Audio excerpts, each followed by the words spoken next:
Morning. সকালে আজকে উঠতে একটু লেট হয়ে গিয়েছে। লেট মানে 5:45টায় উঠেছি। জেনারেলি আমি 4:30টার সময় উঠে যাই, তোমরা অন্য ব্লগে দেখেছো হয়তো 4:15 থেকে 4:30টার মধ্যে উঠে যাই, কিন্তু আজকে 5:45টায় উঠেছি। কারণ কালকে আসতে লেট হয়েছে, খাওয়া দাওয়া করে তারপর ফ্রেশ হয়ে শুতে অনেকটাই লেট হয়ে গিয়েছে, 12টা প্রায় বেজে গিয়েছিল। তাও আরো দেরি হতো, কিন্তু কাল রাত্রে পেটের মধ্যে কোনো গুড়গুড় বা কোনো প্রবলেম হয়নি। ও আমার একটু ডিস্টার্ব করেনি রাত্রে। ও টায়ার্ড ছিল বলে ও ঘুমিয়েছে ঠিকঠাক করে হয়তো, তো তার জন্য রাত্রিবেলায় কাল খুব একটা কষ্ট হয়নি। খুব একটা কি বলবো, শুয়ে পড়েছিলাম, তারপর কষ্ট হয়নি। তো তার জন্য সকালে উঠতে পেরে গিয়েছি, না হলে বোধহয় আরো লেট হতো উঠতে।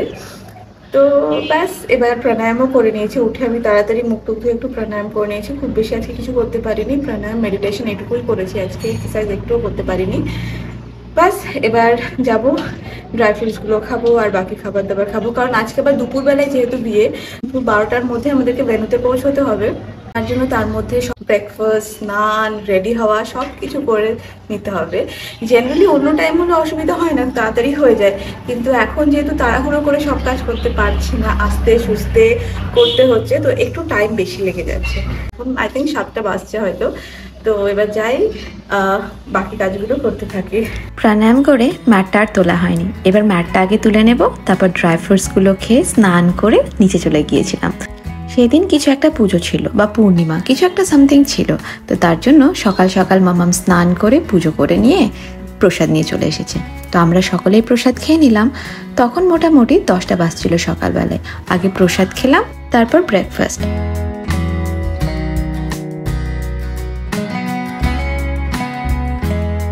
ব্রেকফাস্টে ছিল সবজি দিয়ে ডালিয়া, মানে গাজর, ক্যাপসিকাম এগুলোই ছিল। সাথে ছিল আলু ভাজা আর সমস্ত কিছু সেদ্ধ, মানে এখানে ছিল বোড়া, মটর, কাঁচা ছোলা, এগুলো সব সেদ্ধ করে হালকা করে ভাজা হয়েছিল। আর সাথে ছিল সজনে ডাঁটা ভাজা আর দই। ব্যাস, এই হচ্ছে আজকে ব্রেকফাস্ট। মোটামুটি ওই 10টা থেকে 10:30টার মধ্যে আমাদের ব্রেকফাস্ট কমপ্লিট হয়ে গিয়েছিল। তারপর গিয়ে একটু রেস্ট করেছিলাম, দেন রেডি হতে শুরু করেছিলাম।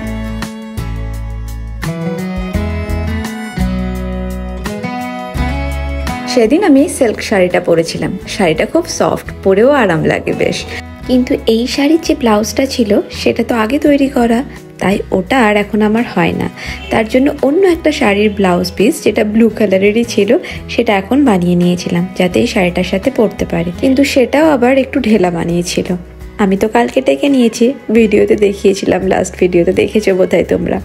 তো যাই হোক, এবার আমি রেডি হয়ে নিয়েছি, চলো এবার যাওয়া যাক। সাথে সানগ্লাসটাও নিয়ে নিলাম। বাইরে এত রোদ ছিল, যেহেতু দুপুর 12টার দিকে যাচ্ছি, মানে বুঝতেই পারছো কেমন রোদ, তো সানগ্লাসটা অবশ্যই দরকার, নিয়ে নিলাম। এবার চলো যাওয়া যাক। আর বাকি ফ্রেন্ডসদেরকেও বলে দিয়েছি, এখনো পৌঁছয়নি, ওরা বাড়ি থেকে বেরিয়ে গিয়েছে, আমরাও বেরিয়ে পড়ি, একসাথেই ওখানে পৌঁছানো যাবে তাহলে।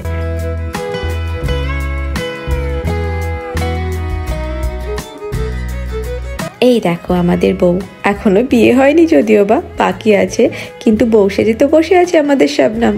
ফার্স্টে ওর সাথে দেখা করে নিলাম, তারপর একটু বসলাম। আমি এবার বেশি হাঁটাচলা করতে পারছিলাম না, তারপর গেলাম শামিমের কাছে, মানে আমাদের বরমশাই। আমরা সব ফ্রেন্ডরা মিলে গিয়ে শামিমের সাথে একটু গল্প, ইয়ার্কি, আড্ডা মারা হচ্ছিল। তারপর চলে আসলাম একটু খেতে, খিদে পাচ্ছিল তো একটু স্ন্যাক্স খেতে ইচ্ছে করলো। মাটন বল ছিল। প্রথমে কুশ আর অভিষেক নিয়ে আসলো। দেখো, অভিষেকের আনতে আনতেই শেষ, কুশ এখনো খাচ্ছে কিন্তু অভিষেকের শেষ। এখন এই যে একটা বাকি আছে আমাদের। ওরা তো ফার্স্টে নিয়ে এসেছিল, কিন্তু আমার খুব খিদে পাচ্ছিল, তার জন্য আবার আমি আর শম্পা গেলাম।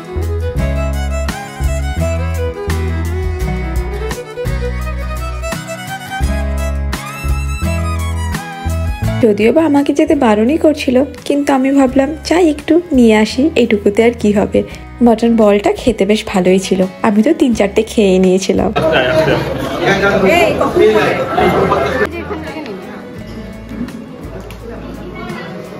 তারপর গেলাম শামিমের ঘরে।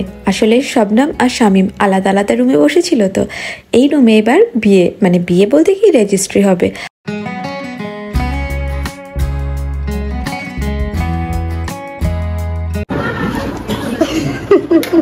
কর কর, বোন দিয়ে সাইন কর। ওদের রেজিস্ট্রিটা হয়ে যাওয়ার পর আমরা চলে গেলাম খেতে। খিদে পাচ্ছিল যে খুব, অনেকটা টাইম হয়ে গিয়েছিল যে। আর আমার তো ধরা বাঁধা খাওয়া, 1:30টার মধ্যে আমি খেয়ে নিই দুপুরের খাবারটা, তার জন্য আরো বেশি খিদে পাচ্ছে। এমনিতে 12টায় এসেছিলাম, তারপরে আবার এত গরম, তার মধ্যে খাওয়া দাওয়া দুপুরবেলায় খুবই কষ্ট হচ্ছিল, কিন্তু খেয়েছিলাম বেশ সবাই মিলে আনন্দ করে। আর খাবার মেনুটা লাস্ট শর্ট ভিডিওতে আমি দিয়ে দিয়েছি, যদি না দেখে থাকো দেখে নিও। তারপর আইসক্রিম, এই গরমে আইসক্রিম পেলে কার না ভালো লাগে, তার উপর আবার দুটো। কুশ যেহেতু খাইনি, সামান্য একটু খেয়েছিল, তো ওটাও আমিই খাচ্ছি। খাবার কমপ্লিট করে নিচে এসে দেখি শামিমের সামনে এইয়া বড় থালা, আর থালা ভর্তি খাবার। দেখতে পাচ্ছ, জানি না সব খাবারগুলো ও একা খাবে নাকি সবাই মিলে খাবে, কিন্তু থালাটা বেশ মজাদার ছিল দেখতে। এত বড় থালা আর সাথে এত খাবার। তো শামিমকে বাই করে শাবনমের রুমে চলে গেলাম, শাবনমকে বাই করতে আর নতুন জীবনের জন্য শুভকামনা দিতে। সব ফ্রেন্ডসরা মিলে শাবনমের রুমে ঢুকেছিলাম, ঘর তো পুরো ভর্তি হয়ে গেল, সাথে কয়েকটা ছবিও তুলে নিয়েছিলাম। Bye bye, tata, bye. মশারি টাঙিয়ে নিস, না হলে আর ঘুমোতে পারবি না।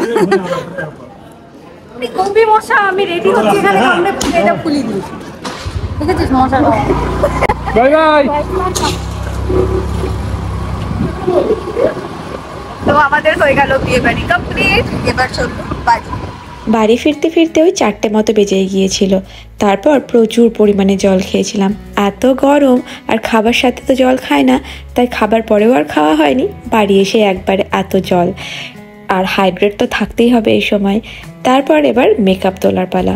ইস, মনে হচ্ছিল একটু শুতে পারলে বাঁচি, কিন্তু মেকআপ নিয়ে তো শুতে পারবো না, এটাকে তো ক্লিন করতেই হবে। তো ফটাফট যত তাড়াতাড়ি সম্ভব তত তাড়াতাড়ি ক্লিন করে নিলাম। ফ্রেশ হয়ে একটু টোনার আর ময়শ্চারাইজার লাগিয়ে একটু রেস্ট নিয়েছিলাম। মোটামুটি ওই 1-1.5 ঘন্টা মতো শুয়েছিলাম।